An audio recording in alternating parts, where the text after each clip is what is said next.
Por mais que o tempo passe, ainda ouço o choro vindo do celeiro. E juro por Deus, aquilo não era humano. Desculpe começar assim. Sei que parece loucura o que vou contar, mas aos 75 anos já não me importo com o que as pessoas pensam.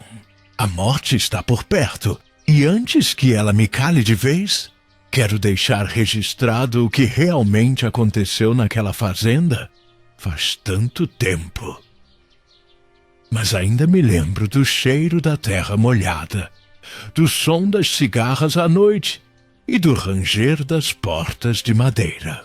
A fazenda dos meus avós ficava perdida no meio do sertão. Uma casa velha de paredes grossas e janelas altas, rodeada por milharais que dançavam ao vento como se escondessem segredos. Naquela época, década de 1950, o mundo era outro.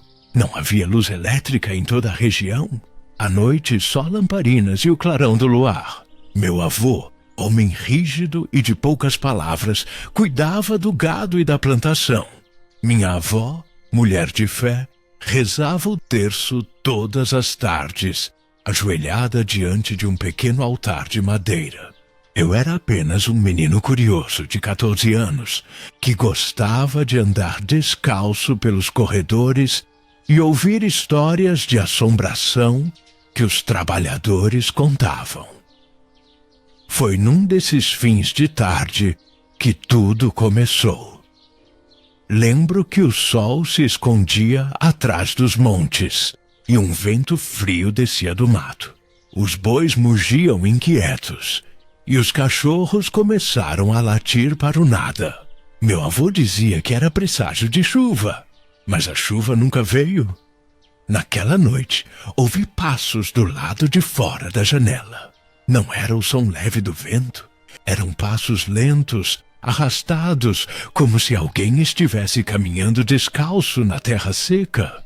Pensei ser um dos peões. Abri a cortina e olhei, e foi então que vi uma sombra parada entre o milharal, olhando em minha direção. Não sei explicar o que senti. Era como se o ar ficasse pesado, difícil de respirar. A figura não se movia. Fiquei ali, imóvel, até que ela simplesmente desapareceu. Corri contar aos meus avós. Meu avô apenas resmungou que eu devia ter sonhado acordado. Mas minha avó ficou pálida. Ela olhou para mim e disse baixinho: "Reze antes de dormir, meu filho. E se ouvir chamarem o seu nome, não atenda, nem que seja a minha voz." Eu não entendi na hora, mas aquelas palavras ficaram gravadas em mim.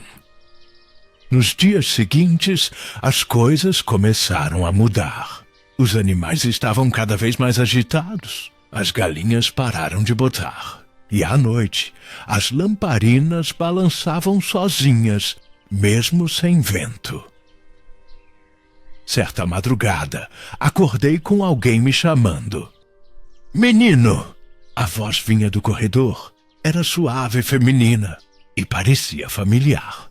Pensei ser minha avó, então respondi: "Vó?" Mas ninguém respondeu. Saí do quarto descalço com o coração disparado. A luz da lamparina tremia nas paredes. O corredor parecia mais comprido do que o normal. Quando cheguei perto do quarto dela, senti o cheiro de vela queimada e terra molhada. Empurrei a porta devagar e vi a cadeira de balanço dela se movendo sozinha. Foi quando percebi que minha avó dormia profundamente na cama. A voz, seja lá de quem fosse, não era dela. Na manhã seguinte, contei tudo. Meu avô ficou furioso. Disse que eu estava inventando coisa para chamar atenção. Mas minha avó chorou. Ela sabia, algo antigo havia despertado.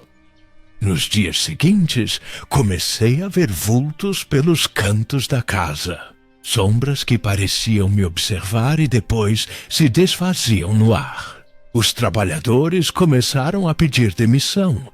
dizendo que a fazenda estava amaldiçoada.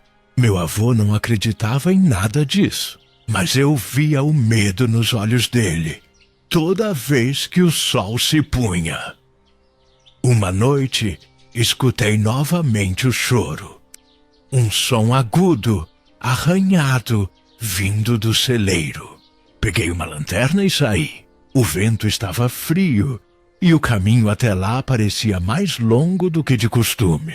O choro parava e recomeçava como se me chamasse. Quando entrei, senti o cheiro forte de sangue e enxofre. Apontando a lanterna, vi uma mulher parada no canto. Vestido branco sujo, o rosto coberto por véu. Ela me olhava, não se movia. E então, com uma voz que parecia vir de dentro da minha cabeça, disse: "Por que me deixaram aqui?" A lanterna caiu da minha mão. Tentei correr, mas minhas pernas não obedeciam. Tudo girava, e antes que apagasse, ouvi outra vez meu nome, sussurrado como se o vento falasse. Acordei na minha cama. Meu avô disse que me encontrou desmaiado perto do celeiro. Não acreditei nele. Sabia que não era um simples desmaio. Depois daquele dia, tudo desandou. Comecei a ter pesadelos constantes. A mulher aparecia nos meus sonhos, chorando, às vezes rindo. Eu ouvia vozes até durante o dia. Minha família passou a acreditar que eu estava ficando louco. Levaram-me até a cidade para ver um médico. Ele disse que era nervoso da idade e receitou repouso. Mas nada adiantava. Eu via coisas que ninguém mais via. Certa manhã, acordei e encontrei minha avó morta. Diziam que foi do coração, mas eu sabia. Na noite anterior, ouvi ela rezando e entre os soluços disse algo como: "Leve a mim, mas não ao menino." Depois do enterro, tudo piorou. Meu avô mandou me internar. Disse que era para meu bem até eu melhorar da cabeça. No hospício, o tempo não existia. As paredes eram brancas, o cheiro era de remédio e mofo. Os gritos de outros pacientes ecoavam noite adentro. Passei meses ali, talvez anos, não sei. Alguns dos internos falavam sozinho. Outros diziam ver pessoas mortas. Um deles, um velho cego, certa vez me disse: "O que você vê, menino, não é loucura, é lembrança da terra." Nunca esqueci essa frase. Às vezes, durante as crises, eu via de novo a mulher do celeiro. Ela me chamava de filho. Dizia que esperava o meu perdão. Mas como perdoar alguém que eu nem conhecia? Com o tempo, aprendi a calar. Apenas fingia estar bem, até que um dia me deram alta. Voltei para a cidade e tentei viver uma vida normal. Mas a fazenda nunca saiu de mim. Anos depois, já adulto, recebi a notícia de que meu avô havia morrido. A fazenda ficou abandonada. Decidi voltar sozinho. Precisava encerrar aquilo. A estrada de barro parecia a mesma, mas tudo estava tomado pelo mato. A casa em ruínas. As janelas pendiam, o telhado meio caído. Mas o celeiro ainda estava de pé. Entrei. O cheiro era o mesmo, um misto de poeira, madeira velha e algo úmido. Podre. Lá dentro, pendurado num prego, estava o rosário da minha avó. Peguei-o nas mãos e na hora senti uma presença. Um vento frio soprou e ouvi o som de choro. Fraco, distante. Fechei os olhos e comecei a rezar. As lamparinas se acenderam sozinhas, e no reflexo de uma delas, vi a mulher parada diante de mim. O mesmo vestido branco, agora limpo. Ela me olhou e sorriu. Enfim, voltou, meu filho. Não sei explicar o que senti. Medo, sim, mas também compaixão. Percebi que não era um demônio, nenhuma alucinação. Era algo preso ali, pedindo libertação. Caí de joelhos, pedi perdão. Por mim, por ela, pelos pecados que talvez minha família tivesse cometido. E de repente o vento cessou. As lamparinas se apagaram. O silêncio tomou tudo. Quando abri os olhos, ela havia sumido. Mas dentro de mim, algo havia mudado. O peso que carreguei a vida inteira desapareceu. Naquele dia, deixei o rosário no altar improvisado da fazenda e fui embora. Nunca mais vi nada, mas às vezes à noite ainda sonho com o milharal balançando e uma voz doce me chamando de meu filho. Hoje, tantos anos depois, vivo sozinho. As mãos tremem, os olhos já não enxergam como antes, mas a memória, essa ainda é clara como o dia. Muitos dizem que o tempo cura tudo. Eu aprendi que o tempo apenas ensina a conviver com o que não tem explicação.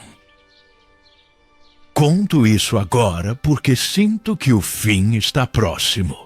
E porque não quero que digam, quando eu me for, que eu enlouqueci. Eu vi o que vi e sei o que senti. Há coisas que a ciência nunca vai entender. Há dores que não pedem cura, pedem lembrança. Por isso, se um dia você ouvir alguém chamar seu nome à noite, não responda, nem que pareça a voz de quem você mais ama. Ela nunca se foi completamente. Mas agora, eu não tenho mais medo